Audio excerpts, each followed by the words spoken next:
Hello everyone. Welcome back to our YouTube channel CS Ansar and this is CS Stuti Mahajan.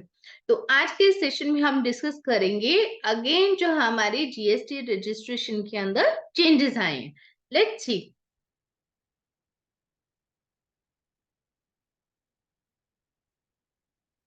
ये advisory आई है अपने पास 4 नवंबर 2023 में.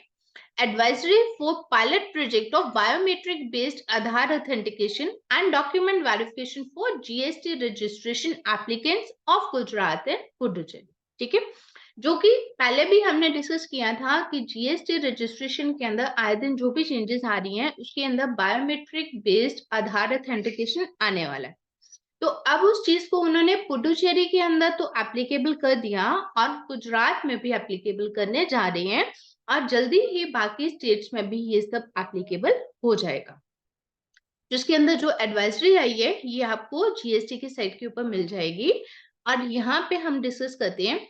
सबसे पहले उन्होंने क्या बोला है, rule 8 of the CGST rules 2017 has been amended to provide that an applicant can be identified on the common portal based on data analysis and risk parameters. ठीक है, जब भी हम अपनी जीएसटी रजिस्ट्रेशन करते हैं तो आपको पता है कि जीएसटी रजिस्ट्रेशन के अंदर जब हम सारा डाटा उसके अंदर डाल देते हैं, अपना नेम, एड्रेस, ऑथराइज्ड सिग्नेटरीज डाल देते हैं, देन आधार ऑथेंटिकेशन के ऊपर जब हम जाते हैं, अब उस चीज को उन्होंने अमेंड कर दिया है. वहां पे क्या होगा, सीधा आपका आधार ऑथेंटिकेशन नहीं आएगा, आधार ऑथेंटिकेशन भी आ सकते हैं और रिस्क बेसिस के ऊपर आपका बायोमेट्रिक बेस्ड आधार ऑथेंटिकेशन भी कर सकते हैं.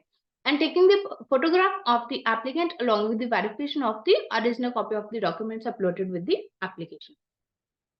तो ये जो फंक्शनैलिटी है ये पुडुचेरी के अंदर तो 30 अगस्त 2023 से एप्लीकेबल कर दी गई है और गुजरात के अंदर इसे रोल आउट करने जा रही हैं विद इफेक्ट फ्रॉम 7 नवंबर 2023. पहले हम क्या करते थे, जब भी हम लोग अपना करते हैं आधार ऑथेंटिकेशन, अपना जीएसटी रजिस्ट्रेशन करते हैं तो वहां पे हमारा एक प्रोसेस रहता है आधार ऑथेंटिकेशन. ठीक है, हमने आधार ऑथेंटिकेशन किया तो हमारी फाइल जो है वो सबमिट हो गई. अब क्या है, आधार ऑथेंटिकेशन के लिए यहाँ पे उन्होंने क्या चेंज क्या लेके आए हैं कि आप जब अपने फाइल ये वाली जो है क्रिएट करेंगे, जीएसटी रजिस्ट्रेशन जब आप करोगे तो रिस्क पैरामीटर्स के अकॉर्डिंगली हो सकता है आपको आधार ऑथेंटिकेशन का लिंक आ जाए या फिर हो सकता है कि आपको बोला जाए कि आप जीएसटी सुविधा केंद्र को कांटेक्ट करें, वहां पे विजिट करें. तो इसको हम देखते हैं. This said functionality now also provides for the document verification and appointment booking process. Same way में जैसे कि हम लोग अपने अपॉइंटमेंट उठाते हैं अपने पासपोर्ट के लिए, after the submission of the application in the form GST REG 01. REG 01 किसके लिए होता है, जब हमने जीएसटी रजिस्ट्रेशन करनी होती है. The applicant will receive either of the following links in the email. उसके पास लिंक कौन सा आएगा, a link for OTP based Aadhaar authentication, या तो उसके पास OTP based आधार ऑथेंटिकेशन आएगा. ये कौन सा प्रोसीजर है जो कि हम एग्जिस्टिंग प्रोसीजर फॉलो कर रहे हैं, और या फिर उसके पास क्या आएगा, a link for booking an appointment with a message to visit a GST सुविधा केंद्र. उसके पास एक अपॉइंटमेंट के लिए लिंक आएगा कि वो अपने अपॉइंटमेंट जो वो बुक करे.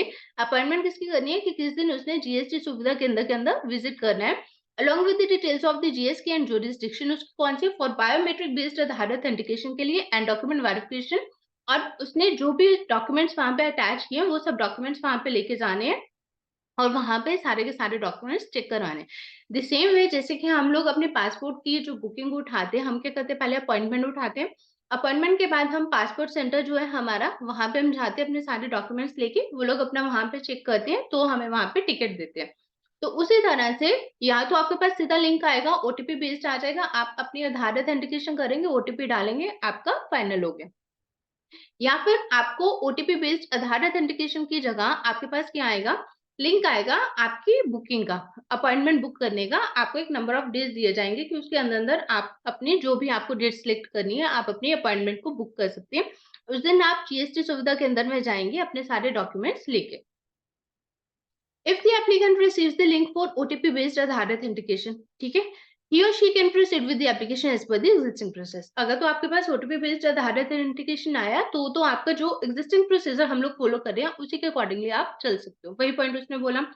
However, if the applicant receives the link as mentioned in point 3B, 3B के अंदर कौन सा है कि अगर आपको जीएसटी सुविधा केंद्र के अंदर जाना है तो उस केस में आपको क्या है, he or she will be required to book the appointment to visit the designated GSK। तो आपको अपॉइंटमेंट बुक करना है using the link provided in the email. Email के अंदर जो भी लिंक आया उसको फॉलो करते हुए आपको अपॉइंटमेंट बुक करना है।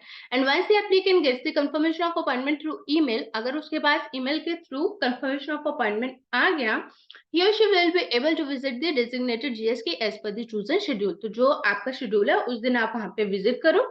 And at the time of visit of GSK the applicant is required to carry the following details। उसको क्या क्या लेके जाना है, कॉपी उसको लेके जानी है of the appointment confirmation email कि इस दिन के आपके पास बुकिंग आई है, अपॉइंटमेंट आई है। The details of jurisdiction as mentioned in the intimation email, जो आपकी जुरिस्डिक्शन है, आधार नंबर लेके जाना है। And the original documents that were uploaded with the application, जो भी हमने एप्लीकेशन के साथ डॉक्यूमेंट्स लगाए हैं वो ओरिजिनल वहां पे लेके जाने हैं आपको चेक करवाने के लिए। The biometric authentication and the document verification will be done at the GSK for all the required individuals as per the GST application form REG01। ठीक है, तो जिनके पास भी लिंक आया अपॉइंटमेंट का, उनके सारे के सारे डॉक्यूमेंट्स आपके GSK सेंटर में होंगे। The applicant is required to choose an appointment for the biometric verification। उसके अंदर उसने क्या बोला है, during the maximum permissible period for the application as indicated in the intimation email। तो वहां पे जितना आपका परमिसिबल पीरियड है उसी के अंदर अंदर आपको अपॉइंटमेंट उठानी है। And in such cases, ARN will be generated once the biometric based Aadhaar authentication process and document verification are completed। तो उसके बाद ही आपका ARN जो है वो जनरेट किया जाएगा। The feature of booking an appointment to visit a designated GSK is currently available for the applicants of the Gujarat state के लिए, and it will be extended to the other notified states so it is shortly। ठीक है, तो अभी ये कहाँ पे applicable होने जा रहा है, गुजरात स्टेट में। And the operation days and hours of GSK will be as per the guidelines provided by the admin in your respective state। तो GST सुविधा सेंटर के जो भी टाइमिंग्स है वो स्टेट के अंदर जो एग्जिस्टिंग चल रहे हैं वही वाले रहेंगे। तो इन समराइज जीएसटी का जो रजिस्ट्रेशन प्रोसेस था जिसमें बहुत सारी चेंजेस आई हैं, अब उसके अंदर एक और चेंज जो हम पहले भी बायोमेट्रिक बेस्ड डिस्कस कर दिए हैं कि आने वाली थी, वो एप्लीकेबल हो चुकी है। पुडुचेरी में एप्लीकेबल हो चुकी है, गुजरात पे एप्लीकेबल होने जा रही है विद इफेक्ट फ्रॉम 7 नवंबर 2023 से। इसके अंदर क्या होगा, यहाँ दो तरह के ऑप्शंस रहेंगे। यहाँ तो आपके पास आधार बेस्ड आपके पास ओटीपी आ जाएगा, तो आपको एग्जिस्टिंग प्रोसेस ही करना। आधार बेस्ड ओटीपी आया, आपको ओटीपी डालना है तो आपके पास एआरएन आ जाएगा। सेकेंड ऑप्शन में क्या होगा, आधार बेस्ड ओटीपी ना आके आपके पास अपॉइंटमेंट का लिंक आएगा। उस केस में आप क्या करेंगे, आपके पास जो भी वहां पे schedule permissible maximum permissible period जो भी दिया जाएगा उसके अंदर आपने अपने अपॉइंटमेंट उठानी है। उस अपॉइंटमेंट में उठा के आपने जीएसटी सुविधा केंद्र में वहां पे विजिट करना है और अपने डॉक्यूमेंट्स वहां पे लेके जाने हैं। वहां पे अपने डॉक्यूमेंट्स चेक करवाएंगे, देन वहां पे आपका बायोमेट्रिक बेस्ड आधार ऑथेंटिकेशन किया जाएगा।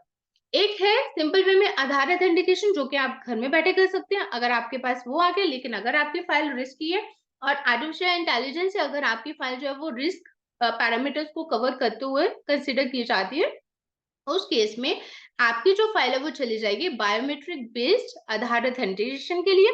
उसके लिए आपको अपॉइंटमेंट उसकी उठानी पड़ेगी, आपको जीएसटी सुविधा सेंटर में विजिट करना पड़ेगा अपने सारे डॉक्यूमेंट्स को लेके। वहां पे आपका आधार ऑथेंटिकेशन आएगा और एक बार ही आपका ये biometric based Aadhaar authentication process complete होगा तो उसके बाद ही आपको एआरएन जो है वो मिलेगा। तो अब क्या होगा, ये जरूरी नहीं, मैक्सिमम केसेस में अब क्या होने जा रहा है, मैक्सिमम केसेस में यही होगा कि आपके पास बायोमेट्रिक बेस्ड आधार ऑथेंटिकेशन ही किया जाएगा। ठीक है, so this is all for today. Thank you for watching this video. Please subscribe to our YouTube channel CS Sansar. Thank you.